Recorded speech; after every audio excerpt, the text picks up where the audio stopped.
In the heart of the Himalayas, a political storm has been raging for nearly 2 decades. Since 2008, Nepal has seen more than a dozen governments rise and fall, none completing a full term.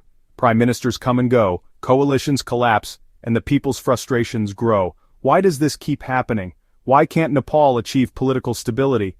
And what are the forces, both internal and external, that keep pulling the country into chaos? In this video, we'll explore these questions, dive deep into history, politics, and society, and examine what could potentially guide Nepal toward a more stable future. If you are new here, make sure to subscribe to the channel. Now, let's begin. To understand Nepal's political instability, we need to go back to the early 2000s. In 2001, the royal family suffered a tragic massacre that left the nation in shock. Crown Prince Dipendra allegedly killed several members of the royal family before dying himself. This tragedy not only destabilized the monarchy but also created a vacuum that allowed political parties to push for change. By 2008, the monarchy was abolished, and Nepal became a federal democratic republic. But transitioning from centuries of monarchy to a democratic system was not smooth. The political structures, legal frameworks, and institutions were weak or underdeveloped. The people were eager for change, yet the newly elected governments struggled to balance diverse regional, ethnic, and ideological interests. This laid the groundwork for fragile governments that would not last long. Now you might ask, what makes this transition so fragile?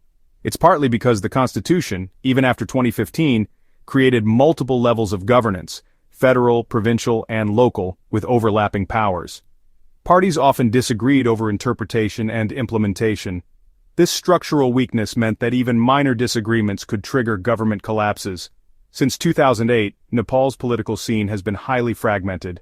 The major parties, the Nepali Congress, the Communist Party of Nepal, Unified Marxist-Leninist, and the Maoist Center often fail to secure a clear majority, forcing coalition governments. But coalitions in Nepal are notoriously unstable. Small factions within these alliances often act independently, prioritize personal gains, or withdraw support if their demands are not met. The result? Constant leadership changes. For example, between 2008 and 2025, Nepal saw over 14 governments. Prime ministers resigned under pressure from coalition partners, internal party factions, or public protests. Sometimes, governments collapsed within months of formation, which disrupted governance and policy continuity. Even when a government survived, disagreements over key policies like resource allocation, provincial autonomy, and federal restructuring kept tensions simmering. Another key factor is corruption and nepotism. Wealthy political families and their children, often referred to as Nepo babies, symbolize privilege in a country struggling with poverty and inequality. Public anger over corruption, mismanagement, and unfulfilled promises has been a recurring catalyst for protests. For instance, in 2025, Gen Z-led demonstrations erupted across Nepal after government restrictions on social media. Protesters highlighted issues like political favoritism, economic disparity, and lack of youth representation. These protests contributed directly to the resignation of Prime Minister K.P. Sharma Oli. It shows that citizens' distrust and frustration can have immediate political consequences. Nepal's geographic position between India and China adds another layer of complexity. Historically, India has had significant influence over Nepali politics, given trade, culture, and open borders. At the same time, China has increasingly invested in infrastructure and seeks to expand its influence. When Nepal tries to balance relations between these two giants, internal factions often exploit the situation for political gain. For example, decisions on infrastructure, border agreements, or foreign aid often trigger partisan disputes. Parties accuse each other of favoring one neighbor over the other. These regional dynamics are deeply entwined with domestic politics and have repeatedly contributed to government instability. Youth activism, especially from Gen Z, has become a powerful force in Nepali politics. Social media platforms amplify grievances, organize protests, and demand accountability from political elites.